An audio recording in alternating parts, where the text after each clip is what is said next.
نہیں ہوتا ہے۔ یہ بھائی نے کہا کہ کسی نے اپنا گھر گروی رکھ کے مجھ سے 6 لاکھ روپے لینے چاہیں، کیا یہ صحیح ہے؟ دیکھیں ہے تو صحیح، لیکن گروی کا مسئلہ یہ ہوتا ہے کہ آپ قرضہ دیتے ہیں اور بطور ضمانت اس کی کوئی شے رکھ لیتے ہیں تاکہ اگر مخصوص مدت جو ہم نے طے کی ہے اس میں وہ قرضہ نہ لوٹا سکے تو اس شے کو بیچ کر میں اپنا قرضہ وصول کر سکوں۔ بس گروی کی یہی تعریف ہوتی ہے اور یہی اس کی حقیقت ہے۔ لہٰذا اچھی طرح یاد رکھیں، میرے آقا صلی اللہ علیہ وسلم نے ارشاد فرمایا کہ جو قرض نفع کھینچے وہ نفع سود ہے۔ لہٰذا اگر آپ نے مکان گروی رکھا اور اس میں رہنے لگ گئے یا اس کو کرائے پہ چڑھایا تو آپ کا رہنا بھی حرام، یہ سود میں شامل ہوگا معنوی لحاظ سے، اور اس کا جو پیسہ وغیرہ اگر آپ لیں گے یہ بھی حرام، مکفل رکھنا ہوگا، تالا لگا کے رکھنا ہوگا۔ ہاں اگر آپ کرائے پہ چڑھاتے ہیں اس کے کرایہ اس اصل مالک کو دینا ہوگا، آپ نہیں رکھ سکتے ہیں۔ اور یہ اگر آپ نے پہلے باہم مشروط طے کر لیا ہے تو گناہ، دونوں گناہ گار ہوئے چاہے وہ مان جائے۔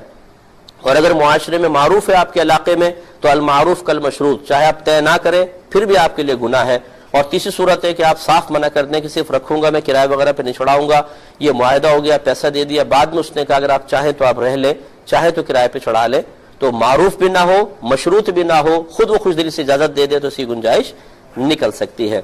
ای میل ایڈریس بات کی طرف آتے ہیں۔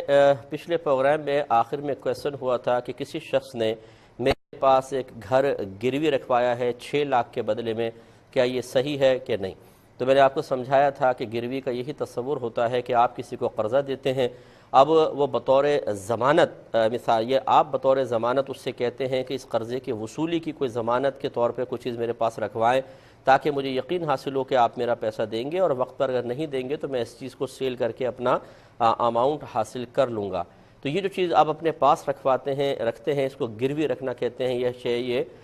گروی ہے، مرہون شے کہتے ہیں اس کو عربک میں، اور اس کا شرعی حکم ایک امانت کا سا ہوتا ہے کہ ایک مسلمان بھائی کی آپ کے پاس امانت ہے، آپ اسے استعمال نہیں کر سکتے ہیں۔ لیکن ہمارے ہاں ہوتا یہی ہے کہ ہم دکانیں اس طرح گروی رکھ لیتے ہیں، مکان رکھتے ہیں، اسی طرح بہت بڑے بڑے زمینداروں کو میں نے دیکھا ہے وہ غریبوں کی زمینیں، زرعی زمینیں گروی رکھ لیتے ہیں، ان کو بیٹی کی شادی پر اور کسی مسئلے پر قرضے دے دیتے ہیں، اور پھر اس میں کاشت کا سلسلہ چلتا رہتا ہے، سال بسال فصلیں کھا رہے ہیں بیٹھ کر، ہاں تم قرضہ دو گے تو زمینیں واپس لے لینا۔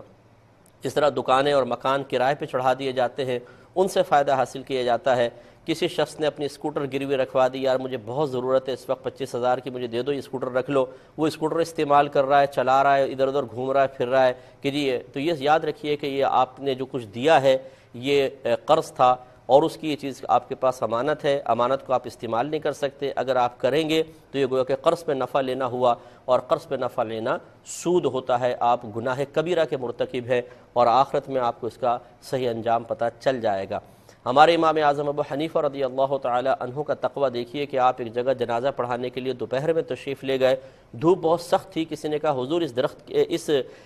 گھر کی دیوار کے سائے میں تشریف لے آئیے، آپ نے فرمایا کہ نہیں، مجھے یاد پڑتا ہے کہ اس گھر والے نے مجھ سے قرضہ لیا تھا، ایسا نہ ہو کہ اس کی دیوار کا سایہ لینا اس قرض کا بدلہ بنے اور سود میں شمار ہو جائے۔ تو امام اعظم دھوپ میں کھڑے رہے، سائے میں تشریف نہیں لے گئے۔ تو اس لیے تھوڑا سا غور و تفکر کیجئے، اور وہ بھائی بھی ذرا اس پہ غور کر لیں ضمناً کہ جو کسی کو قرضہ دیتے ہیں اور قرضہ دینے کے بعد پھر وہ شخص بیچارہ مقروض شخص جو ہے وہ